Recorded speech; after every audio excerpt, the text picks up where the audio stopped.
Assalamualaikum warahmatullahi wabarakatuh. Bismillahirrahmanirrahim. Alhamdulillahi rabbil alamin.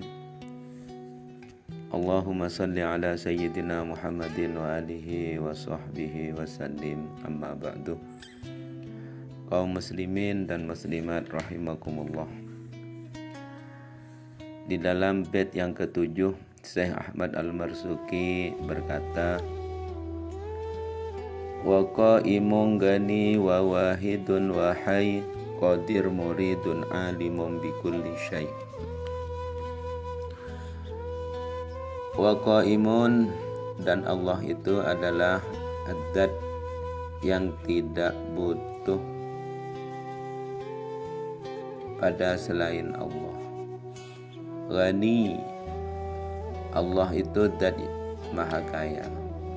Wa wahidun, Allah itu Dat yang esa, maksudnya tidak ada sekutu baginya. Wahai, Allah itu Dat yang maha hidup. Qadir, Allah itu Dat yang maha kuasa. Muridun, Allah itu Dat yang maha berkehendak. Alimun, Allah itu Dat yang maha mengetahui. Bikulli syai', terhadap segala sesuatu. Penjelasan dari nadam tersebut, Syekh Ahmad Al-Marzuki melanjutkan penjelasan tentang sifat wajib bagi Allah Subhanahu wa ta'ala. Yang kelima yaitu qiyamuhu binafsihi. Artinya Allah maha kaya, tidak membutuhkan pada selain Allah. Jadi Allah Subhanahu wa ta'ala yang telah menciptakan manusia, tapi Allah tidak butuh manusia. Allah tidak butuh kepada manusia. Allah menciptakan malaikat, tapi Allah tidak butuh pada malaikat. Allah menciptakan jin, tapi Allah tidak butuh pada jin, dan lain sebagainya. Jadi Allah Subhanahu wa ta'ala yang telah menciptakan langit, Allah yang menciptakan bumi, Allah menciptakan aras serta tempat-tempat lain yang Allah ciptakan, akan tetapi Allah tidak butuh pada semua itu. Allah tetap qiyamuhu binafsihi, tidak butuh kepada siapapun. Jadi Allah Subhanahu wa ta'ala menciptakan makhluk, maka Allah tidak butuh pada makhluk tersebut.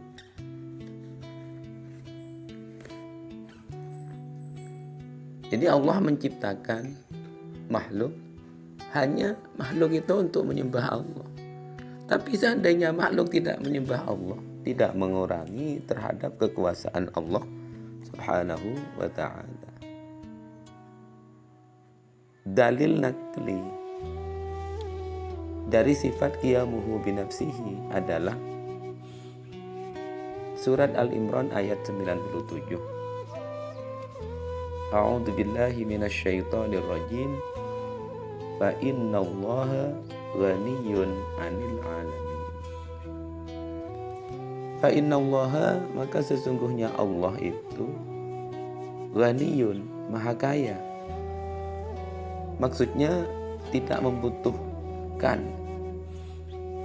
kepada siapapun. Jadi ghaniyyun, maha kaya, tidak membutuhkan 'anil 'alamin, pada alam semesta ini. Adapun dalil akli dari sifat qiyamuhu binafsihi, jika Allah tidak bersifatan dengan qiyamuhu binafsihi, maka Allah akan bersifatan dengan sifat sebaliknya, yaitu butuh kepada selain Allah. Sedangkan sesuatu yang membutuhkan kepada selain Allah, maka lemah. Sesuatu yang butuh itu berarti lemah, punya sifat lemah. Seperti manusia, itu kan butuh kepada manusia yang lain, terutama butuh kepada Allah. Kenapa? Karena manusia itu lemah. Dan sesuatu yang lemah itu pasti bukan Allah. Maka wajib bagi kita untuk mengimani, mengetahui, dan percaya bahwa Allah mempunyai sifat wajib yang kelima, yaitu qiyamuhu binafsihi.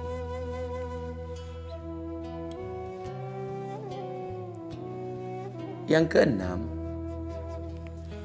sifat yang wajib bagi Allah yang keenam adalah wahdaniyah. Artinya Allah itu esa atau tunggal. Maksudnya tidak ada sekutu baginya. Jadi Allah itu tunggal, bukan satu, tapi tunggal. Jadi kalau tunggal itu tidak bisa dibagi lagi. Kalau satu bisa dibagi menjadi separuh. Tapi kalau tunggal itu tidak bisa dibagi lagi. Jadi Allah itu tunggal. Allah Subhanahu wa ta'ala tunggal dalam zat-Nya, tunggal dalam sifatnya.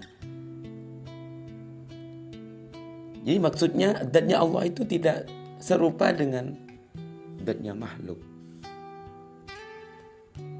Artinya hakikat Allah tidak ada yang mengetahuinya kecuali Allah itu sendiri. Sedangkan zat-Nya makhluk banyak yang tahu, diketahui. Kenapa? Karena berbentuk jisim atau badan. Jadi Allah itu esa, tunggal, dan tidak serupa. Allah Subhanahu wa ta'ala esa dalam sifat. Maksudnya sifat Allah tidak serupa dengan sifatnya makhluk. Sifatnya Allah itu azali dan abadi. Azaliyah, abadiyah. Sedangkan sifatnya makhluk itu hadisah. Hadisah itu baru atau berubah-ubah.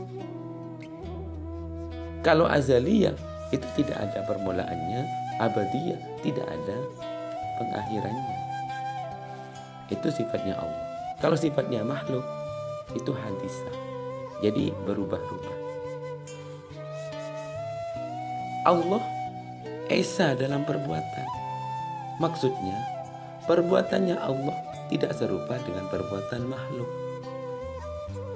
Perbuatan Allah itu azali dan juga abadi. Sedangkan perbuatan makhluk itu hadis. Jadi Allah Subhanahu wa ta'ala yang menciptakan perbuatan makhluk tersebut. Allah menciptakan makhluk dan Allah menciptakan perbuatannya. Jadi apa yang dilakukan oleh manusia itu diciptakan oleh Allah Subhanahu wa ta'ala. Allah itu juga esa tidak dari segi bilangan, tetapi dari segi bahwa Allah tidak ada sekutu baginya. Jadi Allah itu bukan satu tapi esa, tunggal. Imam Abu Hanifah radhiyallahu an berkata, innallaha wahidun la min tariqil adadi walakin min tariqi annahu la syarikalah. Sesungguhnya Allah itu esa tidak dari jalan bilangan, tetapi dari segi bahwa tidak ada sekutu baginya. Kaum muslimin rahimakumullah. Jadi kita harus percaya dan yakin, seyakin-yakinnya bahwa Allah itu tidak ada sekutu baginya. Dalil nakli dari sifat wahdaniyah, dari sifat wahdaniyahnya Allah, itu dalam surat Al-Baqarah ayat 163. Wa ilahukum ilahu wahid. Dan Tuhan kalian adalah Tuhan yang esa. Adapun dalil akli dari sifat wahdaniyah adalah seandainya Tuhan itu tidak esa, pastilah dia berbilang.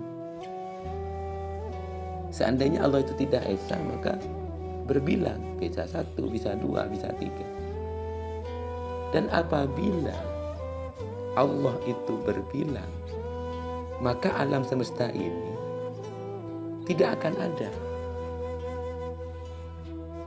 Walaupun ada, tidak akan teratur.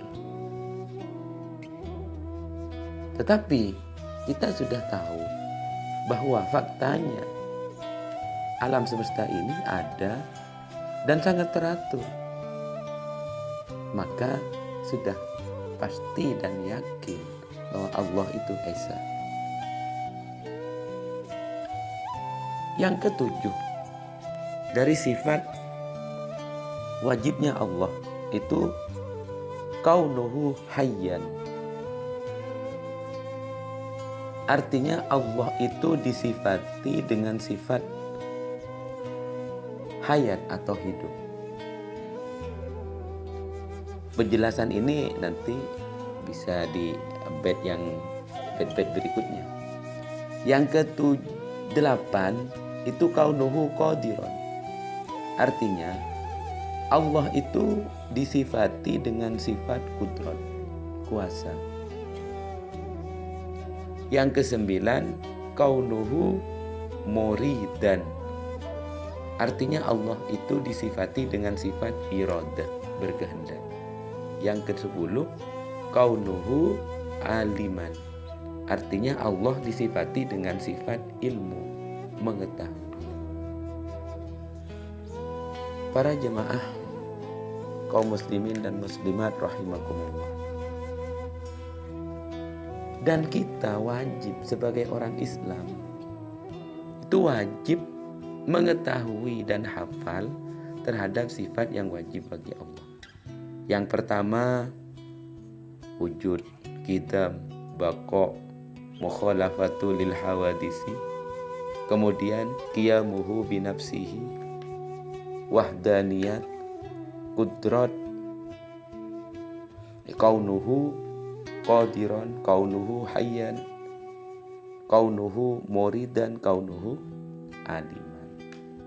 Semoga menjadi keterangan yang barokah. Semoga bisa sambung kembali sampai kitab ini khatam. Mohon maaf kalau suaranya kurang jelas. Dan alhamdulillah sudah bisa aktif kembali. Dan semoga barokah, amin Allahumma amin. Assalamualaikum warahmatullahi wabarakatuh.